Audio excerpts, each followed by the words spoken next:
Hello, so you are about to perform stand-up comedy. Oh, yeah, let's make people laugh. What is the first thing that you should do in your mind? What do you think the first thing you should do when you perform stand-up comedy? Where does that process start for you? Is maybe it's to tell a joke? Okay, that's a good, yeah, sure. Ho ho. Maybe it's to do some crowd work, like, hey, this man is a clock. He works like, I can already tell he's a clock man.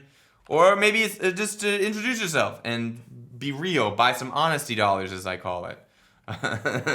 Sadness, this person is me.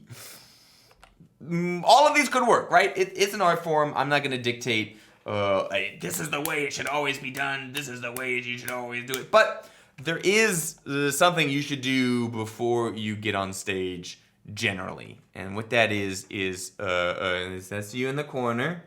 That's you in the corner. And you should be watching and listening to the room that you're in. Why? Why do I have to do that, William? Why? Well, because there could be tensions in the room already. Something could be going on that is making people uncomfortable and unhappy.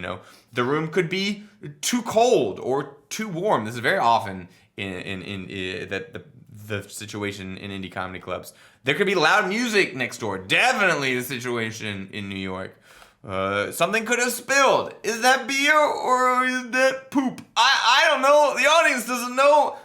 Then they're not happy about it. So all of these things could be affecting the audience.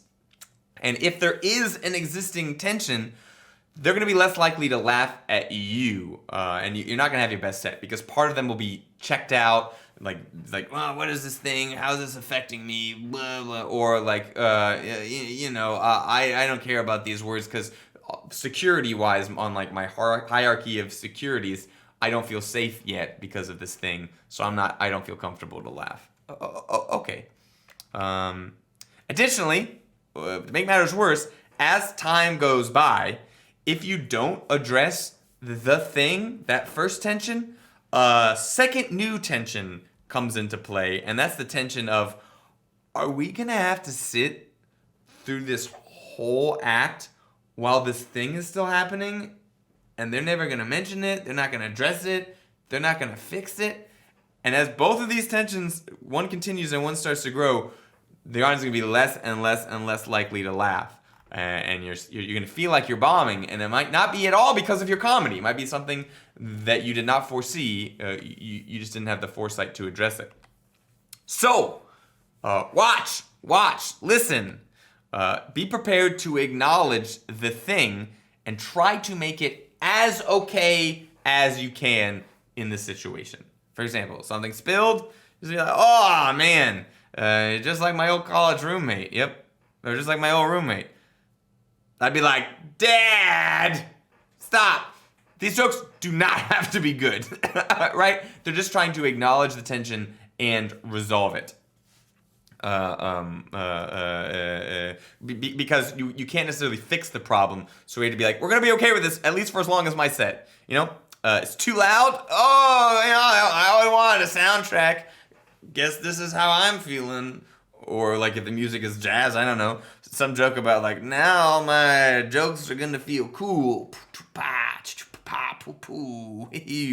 got my band here. This man, this girl, this person, etc., etc. Too cold? Well, now we know why they call it the comedy cellar. And that's why I'm your warm-up act. It won't make it warmer in the room, but at least the audience will be like, oh, okay, that's kind of a clever take on it. Maybe I'll be okay with this cold. At least for this next person, that's when I'll start to worry about it. But for this person, they've addressed it. They've been like, okay, yeah, let's be okay with this thing.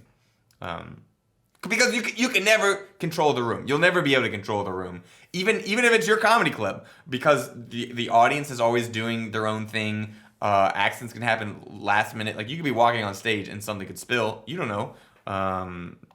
But what you can control is, to some extent, you can control the audience's reaction to the thing, whatever that is.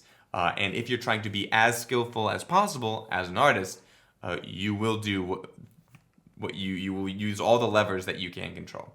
And surprise, woo! This is an iterative process. So you take in the situation, you tell a joke. You then take in the situation again, and then you tell a joke. You take in the situation, is there a tension? In this case, angry eyebrows, yes? Okay, I'm going to resolve that tension before I move on to my next joke. Exactly. So this is why comedians, when a joke doesn't work, they'll address it. And speaking of addressing things, I accidentally deleted one of our audience members in the slide. Oh no, I'm so sorry. Person on the far upper left. But when a comedian's joke doesn't land, and you can all tell they don't land, a bad comedian is just like, okay, next joke. A good one will be like, oh yeah, I guess y'all didn't like that one. Oh, well, so let's skip it next time. Or like even double down like, I said, now I'm saying the same joke again. And maybe you'll get a laugh because of sort of the act of repeating it. But you just have to resolve that tension of like, that comedian thought their joke was funny. It was not.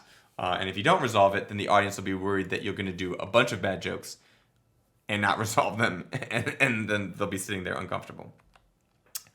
Great. And surprise! Again, double surprise! This works in more situations than just stand-up. This works for presentations as well, whether for school or business.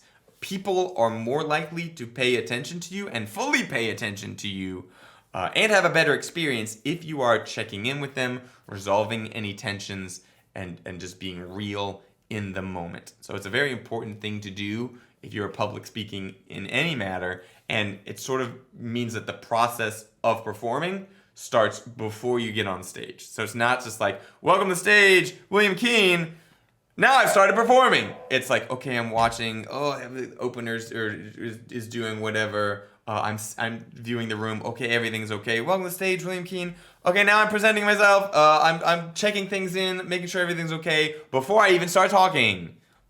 So sort of like get your head in the game, because it's a small thing, but it can mean the difference between a good and a bad set with the same exact writing. You know what I'm saying? The same writing could have a bad set just because there's one residual tension you didn't resolve, versus that absolutely killing and getting, a standing ovation just because you're like, I spilled that beer. Oh, it's okay. I'm a little tipsy right now, or whatever, to resolve that tension. So that's it. There will be more of these lessons. Check them out. Probably they'll be appearing right in a second on YouTube. And catch us on stream to ask questions live and learn. Happy to do it.